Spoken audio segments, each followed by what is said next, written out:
Hello friend, welcome back to my channel. तो कैसे हैं आप? स्वस्थ होंगे, मस्त होंगे और अच्छे होंगे। तो आज हम बनाएंगे पेंट बनाने के लिए हमने ये 2.25 मीटर कपड़ा ले लिया है और कपड़े को हमने बीच से फोल्ड किया है। बीच से फोल्ड करके हम इस तरह बिछा लेंगे इसको। और बिछाने के बाद जो खुली साइड होगी वो अपनी तरफ करनी है और जो बंद साइड होगी वो दूसरी तरफ करनी है। तो सबसे पहले हम इसकी जो ये तिरछी नीचे से टेढ़ा मेढ़ा कपड़ा होता है, कटिंग में हो जाता है कान वाला कपड़ा, तो इस पे लाइन अप करेंगे क्योंकि बाद में इसे कट करके अलग कर लेंगे। तो ये हमने इसको लाइन अप कर लिया है और 1 इंच लेंगे हम मार्जिन के लिए ऊपर की तरफ, तो उस पर मार्किंग करेंगे। तो ऐसे मार्किंग करते हुए हमें एक सीधी लाइन ड्रॉ कर लेनी है। तो ये मैं इसलिए मार्किंग करती हूँ ताकि क्रॉस लाइन ना बने। तो ये हम सीधी लाइन ड्रॉ कर लेंगे। अब हम लंबाई का मार्क करेंगे। तो इस पैंट की लंबाई है 40 इंच और हिप है 38 इंच। उसी के अकॉर्डिंग हमें इसकी कटिंग करनी है।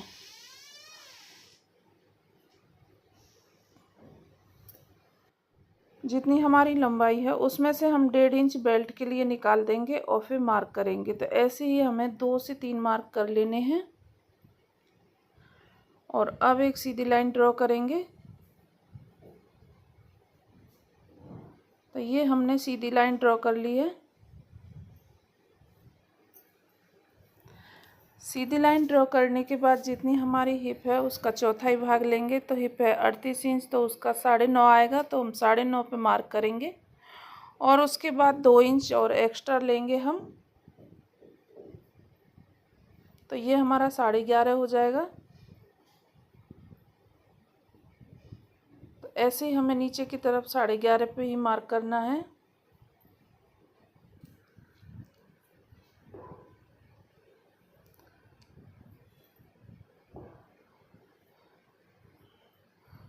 फिर आसन के लिए हमें 11.5 पे इस तरह से चौकोर टाइप में मार्क कर लेना है, जिससे ये बॉक्स सा बन जाए। और अब सीधी लाइन ड्रॉ करेंगे।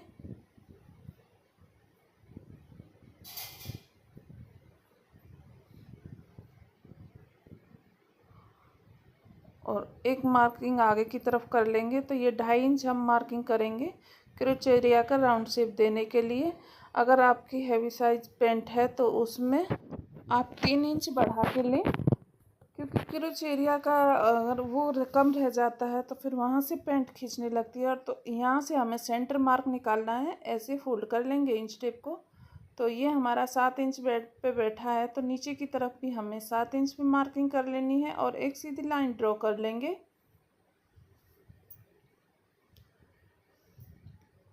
तो ऐसे हमें मार्किंग कर लेनी है। और अब हम इसकी सीधी लाइन ड्रॉ करेंगे और इसमें हमें ज़्यादा ही शेप नहीं देनी है। तो ये हमने सीधी लाइन ड्रॉ कर ली है। तो ये हमारा सेंटर मार्क हो गया है। तो हमें मोहरी रखनी है 8 इंच नीचे से। तो पहले हम डॉट जो डालेंगे उसकी मार्किंग कर लेंगे। 4.5 इंच की डॉट डालेंगे हम, इसमें ज़्यादा लंबी डॉट नहीं डालेंगे। तो ये मैंने डॉट के लिए मार्किंग कर ली है। और हाफ इंच दोनों तरफ हमें रख लेना है डॉट के लिए। तो ये हमारी मार्किंग हो गई है।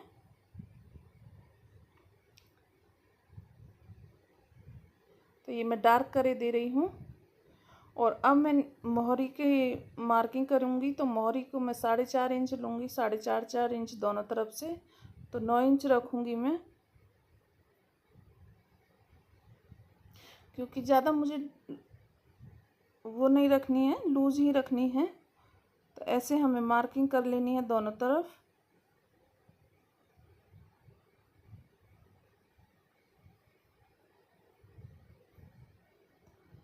तो ये मैंने मार्किंग कर लिया। अब ये मैंने सेप पट्टी ली है, तो ये यहाँ से रखेंगे हम तो ज़्यादा सेप आएगी। तो इसे मैं ज़्यादा गहरी सेप नहीं दूंगी, तो थोड़ा ऊपर करके मैं इसमें मार्किंग करूँगी। तो ये मैंने मार्किंग कर ली है। तो देखो इसमें ज़्यादा राउंड शेप नहीं आई है, और ऊपर से रख के मैं करती तो इतनी राउंड शेप इसमें आती। तो इसलिए मुझे राउंड शेप नहीं लगाना है ज़्यादा। तो ये मैं ऊपर की तरफ से रखूँगी स्केल को और ऐसे ही पलटते हुए दूसरी तरफ को मैं मार्किंग करूँगी। तो इसमें हमें स्ट्रेट टाइप से ही बनानी है, ज़्यादा गहराई नहीं देनी है गुलाई। और इसे हम स्केल को ऊपर की तरफ रखेंगे और इस तरह से मार्किंग कर लेंगे। तो ये मार्किंग हमारी बिल्कुल परफेक्ट मार्किंग होगी और ये नीचे से जो होगी वो बिल्कुल एकदम फ्लैट आएगी। और ये हम 1.5 इंच पे मार्क करेंगे और क्रोच एरिया का राउंड शेप दे देंगे। तो ये मेरी फ्रंट पार्ट की मार्किंग हो गई है। आधा इंच यहाँ से नीचे की तरफ गहराई देते हुए ये तिरछी करके हमें एक मार्किंग और कर लेनी है, लेकिन कट नहीं करेंगे। जब हम बैक पार्ट कट करेंगे इसको, जब हम कट करेंगे तो ये मेरी फ्रंट पार्ट की टोटल मार्किंग हो गई है। तो फ्रेंड्स, अगर आपको वीडियो को पूरा वॉच करोगे तो आपको इजीली समझ में आ जाएगा। अगर आप स्किप कर करके देखोगे तो फिर मुश्किल ही आपको समझ आएगा। अगर आपको फिर भी समझ नहीं आता है तो आप कमेंट करके मुझसे पूछ सकते हैं। और ये बिल्कुल इजीली तरीका है जिससे मैंने कटिंग की है, और इससे इजीली तरीका कुछ हो ही नहीं सकता है पैंट कट करने का। और तो ये मैं कट कर ले रही हूँ फ्रंट पार्ट। तो फ्रेंड्स, अगर आप मेरे चैनल पर नए हैं और रोज़ाना एक नई वीडियो देखना चाहते हैं तो मेरे चैनल को सब्सक्राइब कर लें और बगल में लगे बेल आइकन को ज़रूर प्रेस कर लें, ताकि मेरी हर वीडियो की नोटिफिकेशन आपके पास तक पहुँचती रहे और अच्छी अच्छी वीडियो आपको घर बैठे मिलती रहें। तो ये जो हमने गोलाई मार्क दिया है और शेप ज़्यादा नहीं डाली, इससे क्या होता है कि ये पैंट बिल्कुल ना ही खिंचेगी आसन की तरफ से और ना ही इसकी मोहरी घूमेंगी और एकदम परफेक्टली इसकी बन के तैयार होगी। तो ये हमने फ्रंट पार्ट को कट कर लिया है। अब इसी तरह हमें कपड़े को बिछा लेना है दोबारा से, और अब हम बैक पार्ट को कट करेंगे।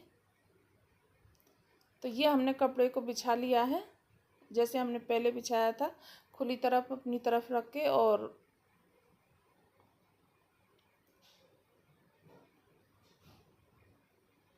फ्रंट पार्ट को इसके ऊपर बिछा लेंगे। तो इसमें हमें दो ही मार्किंग करनी है, एक ऊपर हिप की और जो हमें कपड़ा बढ़ाना है वो वाली। तो यहाँ से हमें 2.5 इंच पे फिर मार्किंग करनी है इस तरह से आसन के लिए। और ये 2.5 इंच पे मैं एक मार्किंग करूँगी और ऊपर की तरफ 3 इंच पे करते हुए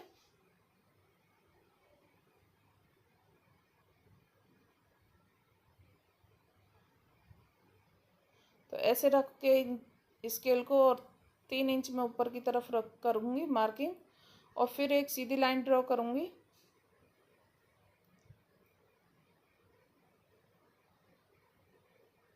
तो ये मैंने सीधी लाइन ड्रॉ कर ली है। यहाँ से हमें तिरछा स्केल रखते हुए एक मार्किंग करनी है इस तरह से।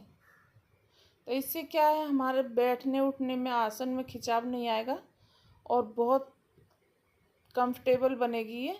तो 1.5 इंच पे मार्क करते हुए हमें क्रोच एरिया का इसी तरह मार्किंग कर लेनी है जैसे हमने फ्रंट पार्ट पे की थी। और नीचे की तरफ मैं 1.25 इंच पे मार्क करूँगी मोहरी की।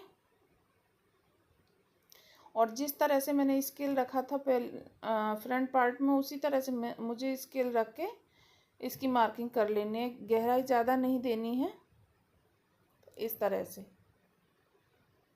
तो ये मेरी बैक पार्ट की भी मार्किंग हो गई है। अब इसे मैं कट करूँगी। तो फ्रेंड्स, अगर आप मेरे चैनल पर नए हैं और रोज़ाना एक नई वीडियो देखना चाहते हैं तो मेरे चैनल को सब्सक्राइब कर लें, बगल में लगे बेल आइकन को ज़रूर प्रेस करें, ताकि मेरी हर वीडियो की नोटिफिकेशन आपके पास तक इजीली पहुंचती रहे। और ये मैंने पैंट कट करके तैयार कर ली है। आप वीडियो को फुल वॉच करेंगे आपको ज़रूर समझ में आएगी, और स्किप कर करके देखेंगे तो आपको शायद समझ में ना आए। अगर आपको वीडियो को फुल वॉच करके देखने में भी समझ ना आए तो आप कमेंट करके मुझसे पूछ सकते हैं कि आपको क्या समझ में नहीं आया है, तो उसको रिप्लाई मैं ज़रूर करूँगी।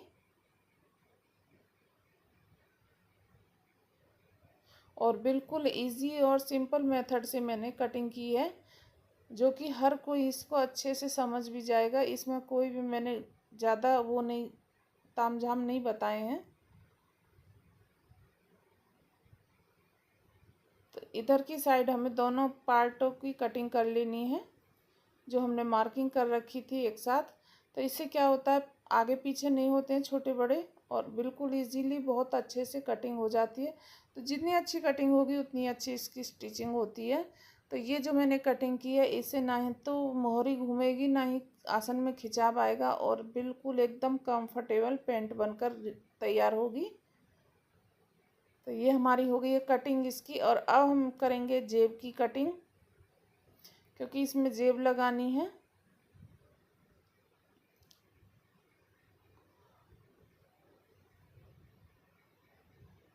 तो बस इसका दो चीज़ का ध्यान रखना है, जितनी हमारी हिप होगी उसके अकॉर्डिंग हमारी ये कटिंग होगी। हिप लंबाई और मोहरी, हमें ये 3 नाप ज़रूर याद रखने हैं।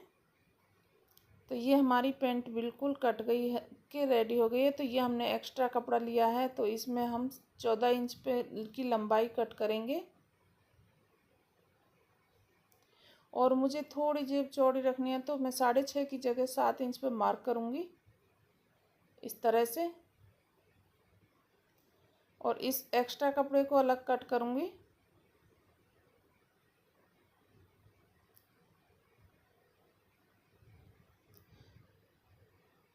तो ये 7 इंच पे मार्किंग करते हुए मैं दोनों तरफ से एक सीधी लाइन ड्रॉ करूँगी।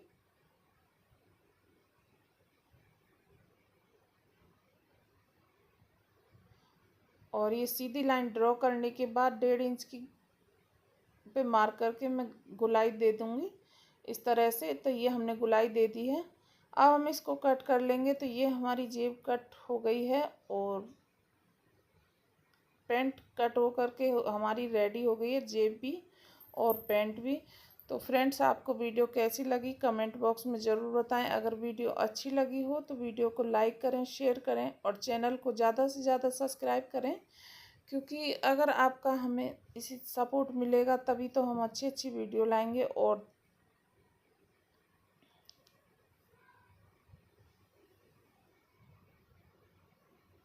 अगर आप मेरे चैनल पर नए हैं और रोज़ाना आप एक नई वीडियो देखना चाहते हैं, तो मेरे चैनल को सब्सक्राइब कर लें, और बगल में लगे बेल आइकन को ज़रूर प्रेस करें, ताकि मेरी हर वीडियो की नोटिफिकेशन आपके पास तक पहुंचती रहे।